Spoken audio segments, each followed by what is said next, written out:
Assalamualaikum warahmatullahi wabarakatuh. Perkenalkan, nama saya Muhammad Agus Tommy dengan NPM 2051040106 dengan Prodi Manajemen Bisnis Syariah. Judul kali ini adalah sumber daya alam yang dapat diperbarui. Pengertian sumber daya alam yang dapat diperbarui. Sumber daya alam yang dapat diperbarui adalah kekayaan alam yang dapat terus ada selama penggunaannya tidak dieksploitasi berlebihan. Sumber daya alam yang dapat diperbarui mempunyai karakteristik sebagai berikut. Yang A, dapat diperbarui berarti dapat diganti dengan yang baru. Yang B, biasanya berupa sumber daya alam biotik atau makhluk hidup sehingga dapat berkembang biak. Yang C, sumber daya alam yang dapat diperbarui dan berasal dari tumbuhan disebut sumber daya alam nabati.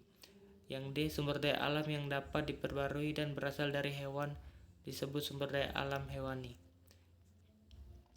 Yang kerusakan sumber daya alam. Selain persebaran yang tidak merata, keberadaan beberapa jenis sumber daya alam di permukaan bumi jumlahnya juga sangat terbatas. Ketersediaan sumber daya alam di bumi juga semakin terancam seiring dengan pertambahan populasi manusia. Kerusakan sumber daya alam karena ulah manusia umumnya diakibatkan karena pengolahan yang tidak tepat dan tidak tepat perhitungan. Berikut adalah bentuk-bentuk kerusakan sumber daya alam di dunia. Kita ambil contoh aja pencemaran air Sungai Siak. Sebagai dampak dari pengolahan lingkungan yang masih belum optimal, pencemaran air Sungai Siak akan terus terjadi dan dapat menimbulkan kualitas air sungai yang makin besar. Selama ini, Das Siak sangat berguna untuk berbagai kepentingan seperti industri, permukiman, pertanian, perikanan, dan transportasi.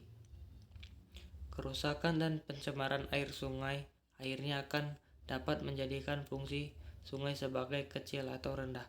Beberapa sumber pencemaran menjadi penyebab timbulnya kerusakan kualitas air Sungai Siak.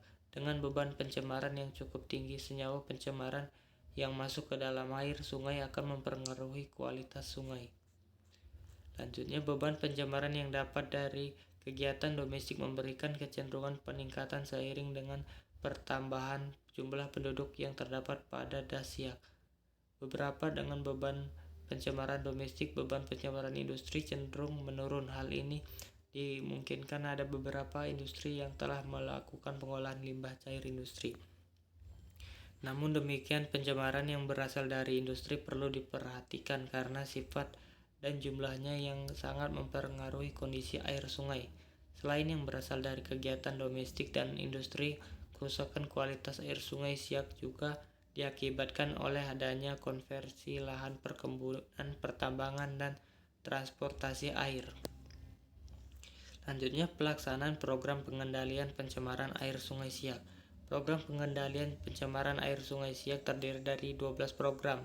Berdasarkan hasil penelitian di lapangan, dari 12 program yang dilaksanakan ternyata hanya 9 program yang terlaksana dan 3 program tidak terlaksana sampai dengan batas waktu yang telah ditentukan.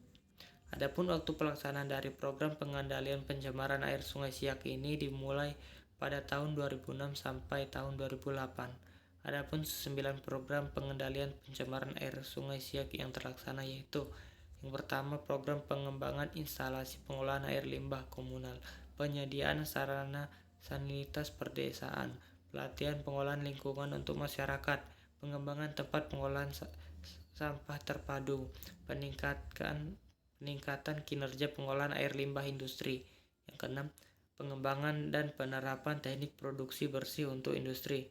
Selanjutnya, pengendalian limbah cair dan seluruh kegiatan pertambangan. Yang ke-8, pengembangan sistem informasi lingkungan. Selanjutnya, pengawasan dan evaluasi implementasi program dan revisi program. 3 program pengendalian pencemaran air Sungai Siak yang tidak terlaksana, yaitu program pengembangan instalasi pengolahan air limbah terpadu untuk industri kecil atau menengah. Yang kedua, evaluasi dan penyempurnaan implementasi pemantauan kualitas air yang telah berjalan.